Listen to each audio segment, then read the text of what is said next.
What is up, TFA fam? Hope you're all doing well. Thank you for checking out another edition of the Fantasy Authority Show. If you didn't check out the first portion of this, we already covered our top 5 receivers for the 2021 NFL Draft.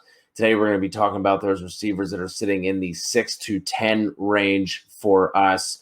Not a lot of disagreement, not too much back and forth on the top 5, but we do have a different order here with the group of receivers in here at 6 to 10. I will just kick things off. I have Amon-Ra St. Brown at 6. You have Terrace Marshall at 6. Talk to me about Marshall. I have him a little bit lower.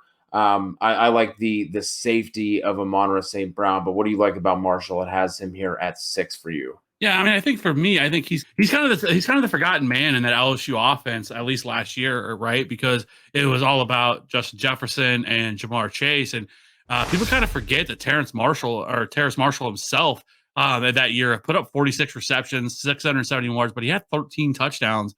And so he was definitely somebody that Joey Burrow looked for in the, he was a red zone threat every time he was on the field. And then this year, I mean, he only played in 7 games, but he had 731 receiving yards. So he averaged over 100 yards per game, 70 targets on the season.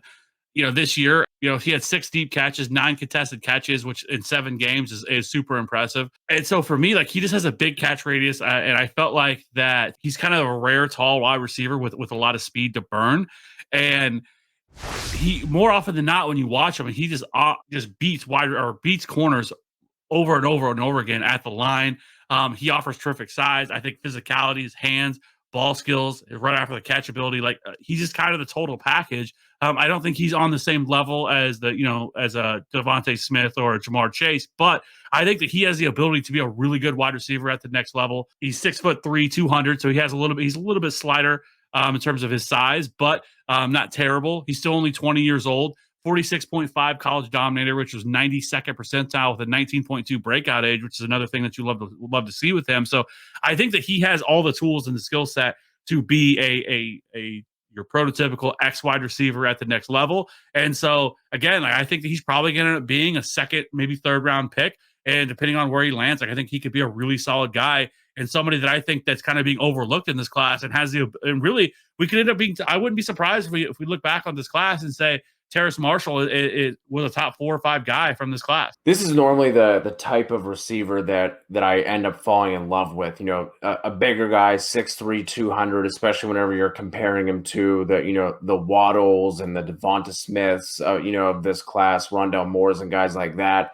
He ran a 4.53 coming out of high school. Here is my big gripe with Marshall.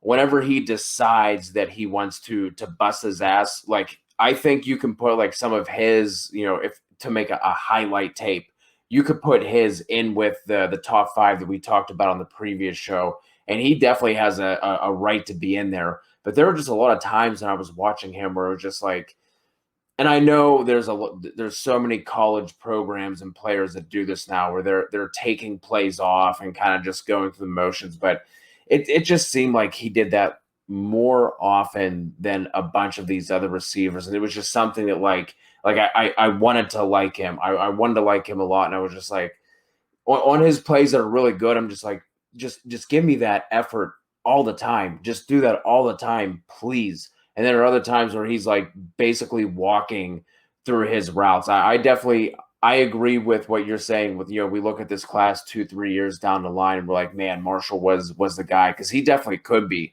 Like I said, 6'3", 200 pounds, ran a really good 40 for a high school kid. Like I said, 4.53.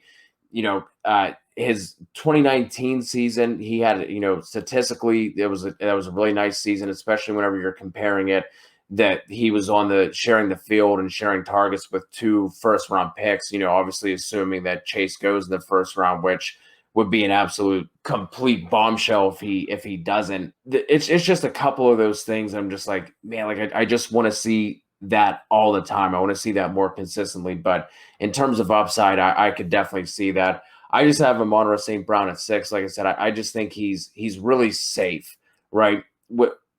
It used to be a couple of years ago, it was like, he's just a slot guy, but you kind of throw him to the wayside. But like, that's not the curse so to speak, that it used to be, or the swear word that you would put on guys when you talked about them just being slot receivers. I think he, like I said, really safe guy, good route runner, good hands. For him being slighter framed, he's not small, but he's not a big guy either.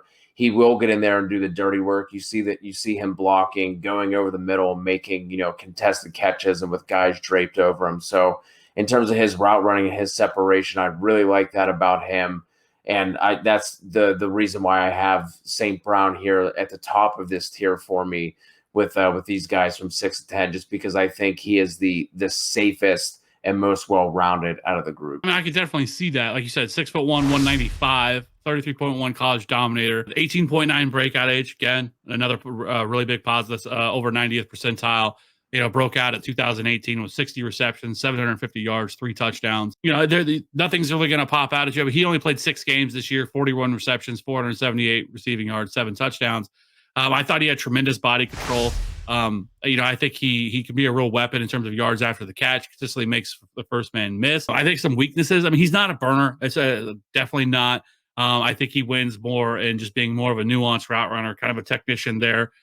He's not somebody that's ever really going to be a deep threat. He kind of really struggled to create big plays on the outside. He only averaged 11.7 yards or 11.7 yards per catch. Like, I think that he could end up being like a Sterling Shepard at the next level. Like, I think Sterling Shepard was an absolute beast of a route runner coming out of Oklahoma. And while Sterling Shepard hasn't necessarily put together it all for a full season, we've seen plenty of bursts from Sterling Shepard that I think has he been able to stay healthy, concussions and everything else, we would look at Sterling Shepard a little bit different. I kind of view Amon-Ra St. Brown in the same light, that I think that he can be a really, really good slot wide receiver at the next level. And so I don't think he'll ever be an outside wide receiver.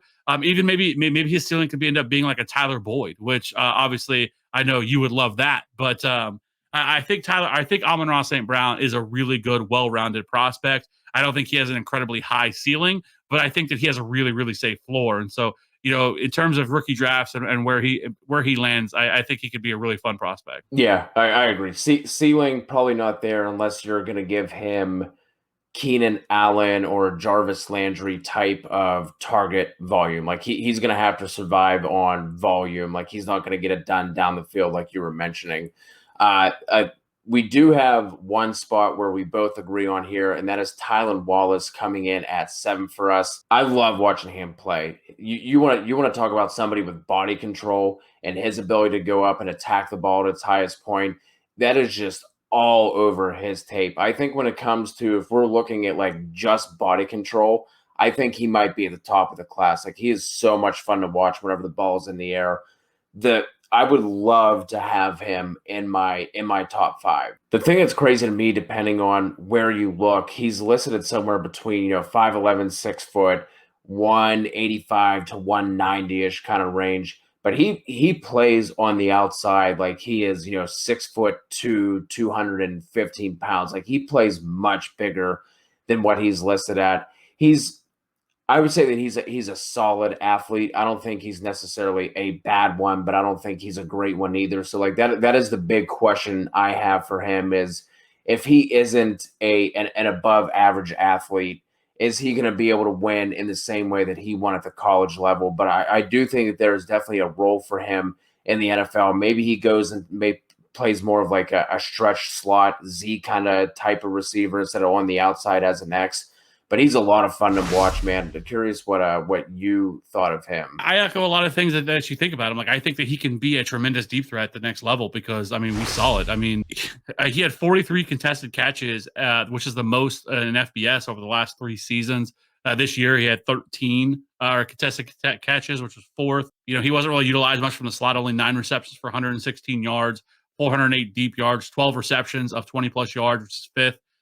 14.8 average depth of target and 3.26 yard per route run. And, if you look at his profile, I mean, he broke out at 19.3, which is 84th percentile, 16.3 yards per reception, and a 47.1 college dominator, which is 93rd percentile. I don't think that he is a polished route runner. He ran a very limited route tree at Oklahoma State. So, but if you look at it, in 2018, 86 receptions, 1,491 receiving yards, 12 touchdowns, 27% target share, 2019, he was on pace to break 1,000 yards again, but he ended up tearing his ACL. 53 receptions, 903, 8 touchdowns. And then this past year, he played in 10 games, 59 receptions, 917, and 6. He averaged over 100 yards per game throughout his entire career. So very, very productive wide receiver. I think that, again, I think that he can be a tremendous deep threat if he can develop more of a nuanced route runner. Some of it, I think, is scheme and just the type of offense that he played in at Oklahoma State. That's a little bit different than what you typically would see at the next level. So I think that he has a lot of people should be really excited about. We have to say this, this wide receiver class can be just as good, if not better, than last year's rookie class. And last year's rookie class was fantastic. And this year's rookie class could be just as good, if not better, than what we saw last year. So a lot of these guys, even though they may be a little bit further down, I wouldn't be surprised if, again, Tylan Wallace finishes the top 5 wide receiver in this class, ends up turning out to be that, because he has that ability and some of the stuff that he's able to do, especially at his size, 5'11", 190.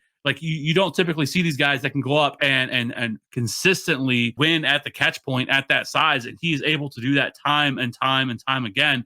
So I do like Tylan Wallace quite a bit. This kind of tier of Terrace Marshall and Amon-Ra St. Brown and Tylan Wallace are all very close for me.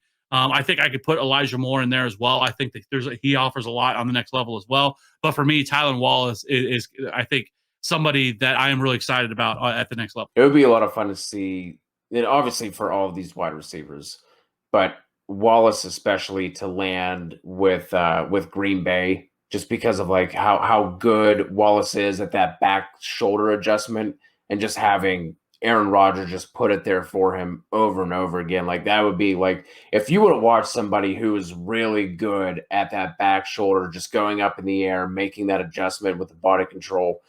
Go check out some Tylan Wallace tape, and you'll just see that all over the place. You just brought up a name who we're going to pivot to next, and that is Elijah Moore. Someone who is, if you're into statistical measures, this guy is a lot of fun to look at from that standpoint. Since you just brought him up, I will let you talk about him, because I know you're going to bring up some of these, the Dominator and Breakout and all that stuff. So curious to get your thoughts on Elijah Moore out of Ole Miss. He really pops, right? He is only 5'9", 185, so he is on the smaller side, smaller frame. But some of the stuff he was able to do: 45.5 college Dominator, which is 95th percentile; 19.4 breakout age, which is 94th percentile. 2019, he had 67 receptions on 117 targets, 850 receiving yards, 6 touchdowns, and 35% target share. 2020, in only 8 games, he had 86 receptions on 102 targets, 1,193 receiving yards, 8 touchdowns, 30% target share.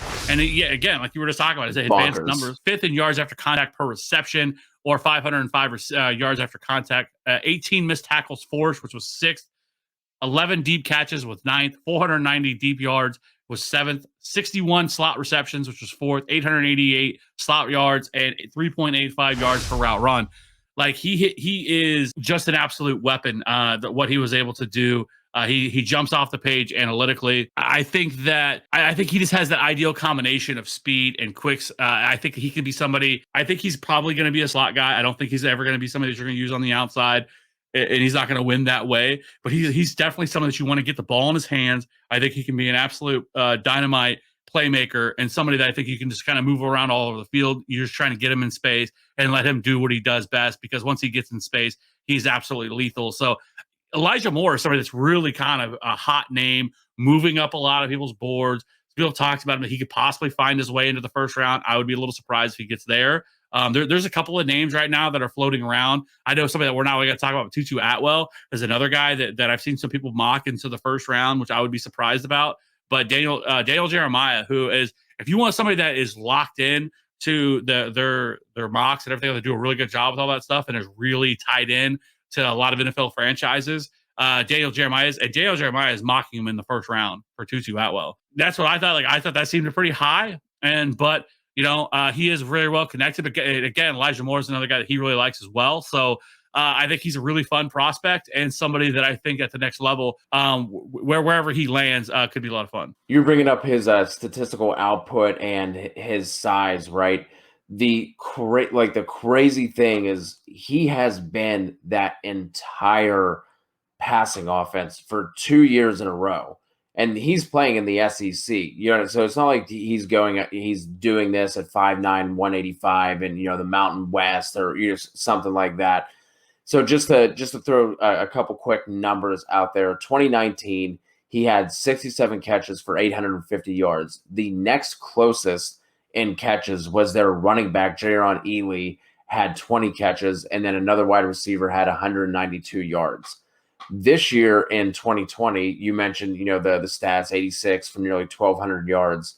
The next closest was their tight end, Kenny Yeboah, who's also coming out this year, and he had 27 catches for 523. So literally this entire passing offense just went completely through a dude who is listed at 5'9", 185, which is just kind of wild whenever you think of just how big that disparity is there between him and the next closest for catches and receiving yards. He is a guy I like a lot, dynamic in space. I really don't have a lot to add on to what you said. He is going to be slot exclusively. He really didn't play too much outside of that through his 3 years. I mean, I'm sure his snap percentages are something like 70% plus from the slot, but like I talked about with Amon-Ra St. Brown, like that's not necessarily a bad thing. Like, just let him do his thing in the slot. Like, he's explosive enough, he's shifty enough, he's a good athlete that he can go out and win from the slot. And when he's at the slot too, you're talking about more mismatches. So that 5'9", 185, like, would we like him to be bigger? Of course. But I don't think that's necessarily a knock for him, and especially if he gets the kind of draft capital that it kind of seems like he's going to get now. He's somebody who I like a lot. Someone else who is similar to him in terms of slot guy, explosive, athletic, is Kadarius Toney, another riser coming out of Florida. Really, a lot of the things that we said about Elijah Moore, you can kind of say about Toney as well. The reason why I have him here at the bottom of the list is, one, it took him until he was a senior to really have any production whatsoever. Basically the numbers that he has in his senior year are more than his previous 3 years combined. I don't get too crazy about how old someone's going to be when they enter the NFL, because we've kind of seen that in recent years anyway. With Calvin Ridley and guys like Cooper Kupp, kind of, Kenny Golladay kind of break that mold a little bit. The thing that I do pay attention to is when they start getting their production. And like I said, he's going to be 22 coming in, and he really didn't start having that production until his senior year. And then the other thing with him is, like, he just seems like he's fighting the ball a lot. Like, when you watch him, it always seems like he's fighting the ball and, like, double clutching everything. And the weird thing about it too is he's not like a body catcher where, you're seeing it like kind of bounce off his chest and into his hands that way. He's catching it with his hands extended out in front of him, but he's always just like double grasping and fighting with it. So he is someone who I actually think that his short area burst and his agility and his quickness and that 0 to 5 kind of phone booth kind of area is better than somebody like Elijah Moore. But Elijah Moore is just more impressive to me in terms of, I think he's an overall better receiver. He did everything at a younger age. But Toney is someone who, if he gets a sexy landing spot, that you definitely need to be paying attention to. But curious to get your thoughts on Kadarius Toney. I'm kind of the same way with him. I mean, he is very raw. I mean, he has very little. I mean, he only played 510 snaps over his 3 years of Florida, and 5'11", 189. He's 22. 23.7 college dominator, 30th percentile, 21.6 breakout age, 24th percentile. He had the 70 receptions for 984 yards, 10 touchdowns.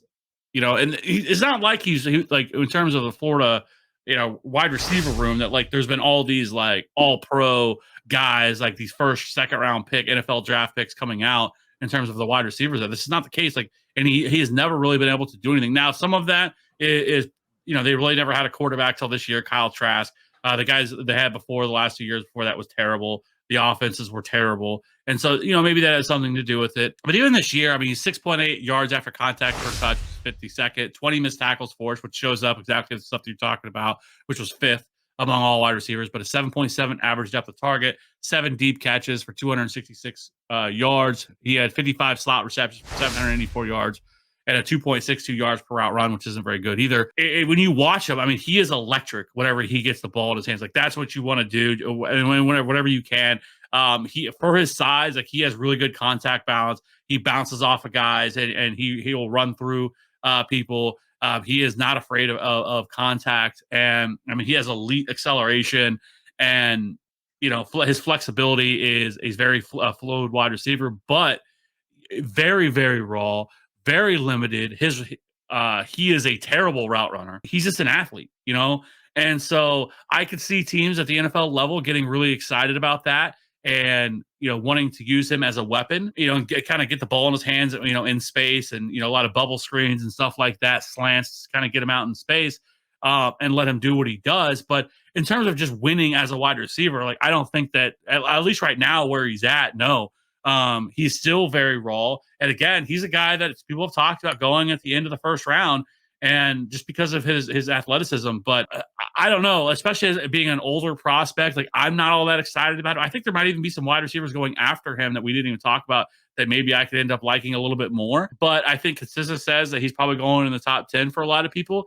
And, again, if he goes in the right spot, right landing spot, then maybe I can be a little bit more excited about him because of, but he's going to need a team to scheme him. But I don't think he's ever going to be somebody. I don't think he has the ceiling of somebody that you're looking at, like, in terms of fantasy purposes, of that you're going to want to plug into your lineup every single week.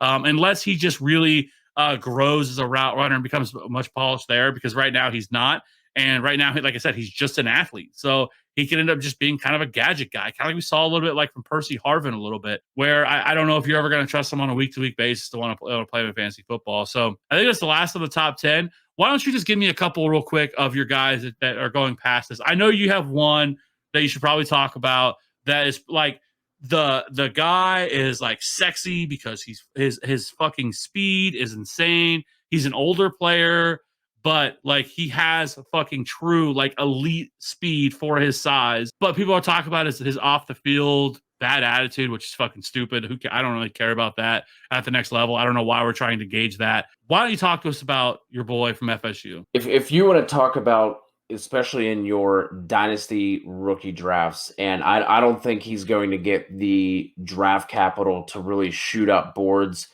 but Tamorrion Terry, man, you want to talk about size, speed combo. You're looking at a guy who's listed at 6'4". There were reports that he bulked up to 220 pounds. I think he, like, depending on where you look, he's anywhere from 197 to 215, but apparently, during this offseason, bulked up to like 220. He had an in-game speed thing like next gen stats do. There was like 23.4 miles per hour or something absolutely insane, which is apparently faster than Tyreek Hill had ever been clocked during his time in the NFL, which is just, you're talking about someone who's 6'4", 220 pounds. But there are a lot of inconsistencies. Like, his hands are really inconsistent. There are times where, there were very few times where he had just absolute dimes dropped into his bucket. And there were some times there would just be flat out drops. Going over the middle, he's a little timid as well, which doesn't make sense given his size. But man, if you're talking about someone who, like, if they can just put it all together and be more consistent, and someone who you can get, I mentioned this in the other wide receiver video we did. We did a rookie mock on Twitter recently with some of the TFA guys. George Kritikos joined us from 4 for 4. He was in there, some of the other people from the fantasy community, and he fell all the way to the third, and I just couldn't pass him up at that point. So if you're talking about just like wanting to take home run swings, love Tamorrion Terry. I'm really going to be paying attention to what his landing spot and what his draft capital is. Another guy that I like, De'Ami Brown. I'm going to have a video dropping on him soon. Probably going to come out before this, actually. But De'Ami Brown is someone else whom I'm really interested coming out of UNC. Averaged 20 yards per catch in back-to-back seasons. He has the breakout age. He has the dominator, all that stuff you want to see from him. My only question with him is I don't think that he is an elite athlete, and he doesn't really have he's not a big guy either. Again, depending on where you look for him, is anywhere from 6 foot 190 to 6'1", 195. So he's not small, but he's not a crazy athlete. With the way that he won at UNC, I don't know, like we were talking about Tylan Wallace, I don't know if that's necessarily going to replicate over to the NFL level. And then just some other names to throw quickly, and we'll definitely have some profiles on these guys coming up to go more in depth with them. So make sure you're checking us out for that. But guys like Amari Rogers out of Clemson, Shi Smith is someone I like just to continue the South Carolina love from Edwards and Debo. Now Shi Smith coming out, another slot guy who's exciting and kind of dynamic and in that same mold of a Debo. But man, there's just a lot to like, and I'm sure there's going to be guys who pop up on short depth charts and guys who get capital that we don't think they're going to get draft capital and things like that are going to kind of shake things up here at the bottom. But why don't you go ahead and finish us out? Who are some other guys that you are excited about, or you think the folks of the TFA fam should know going into this season? One, there's a couple small school guys who probably project again to be slot guys, but Cade Johnson out of South Dakota State, I think somebody that people should be paying attention to. He's somebody that's starting to gain a little buzz among the industry. I think that he's somebody that could really shoot up and really kind of shock some people of how high he may go in the NFL draft. I think also Dwayne Eskridge really did himself a really solid one by producing. I mean, he was kind of the talk of the Senior Bowl, and he's played at Western Michigan, and we actually have a video up on that you can go check out of him. We did it. It was about 3 weeks ago. Andrew Harbaugh did it on him, but he's somebody that looks like that he could end up being an absolute baller at the next level. Plays at a small school, something that's not going to get the same attention that a lot of these other guys for. Does not play in a Power 5 conference or anything like that. But I think both of those dudes are people that guys should be paying attention to. I already mentioned Tutu Atwell. Like, it sounds like, it's starting to sound like he is going to be the guy who goes much higher than we all expect. I'm like, that guy might be like 150 pounds. Like, I don't get it how he's going to end up being possibly be a first round pick, but I think he's listed like 5'9", 160 or something like that. It'll be interesting where he weighs in on his pro day, because that is super fucking small. If that's where it's like, that would be one of the smallest guys in the league. But, some other guys, I think Seth Williams is some people that people really like, but just kind of just never really put it all together. But has probably the skill set and the ability to be able to do so. Tyler Vaughn's from USC is a guy that's been getting some buzz. I think that's about it. I think you've pretty much already hit on the other guys that I would probably want to mention. So I think that's probably the list of guys that you should also probably keep an eye on, because I think there's going to be a lot of guys in this class that I think, like I said, I think this is a deep class. And I think this is one that's going to produce quite a bit of NFL talent. Last one I'll name. I can't believe we just completely glanced over Seth Williams. But small school guy, another one that I will throw out here, North Texas, Jalen Darden. Just kind of think of him in the Elijah Moore, Kadarius Toney kind of mold of what we were saying about those guys. So pay attention to that name as well. 5'9", 174 coming out of North Texas. So if you're checking us out on YouTube, please hit that subscribe button. Drop some of your small school guys, some of the guys you think that you would like to see us talk a little bit more about. And if you're checking us out on podcast form, we really would appreciate a rate and review as we're trying to climb those rank ladders across Apple and Spotify and everything else. So we appreciate you guys. Keep it tuned in here, and we'll have much more for you coming very soon.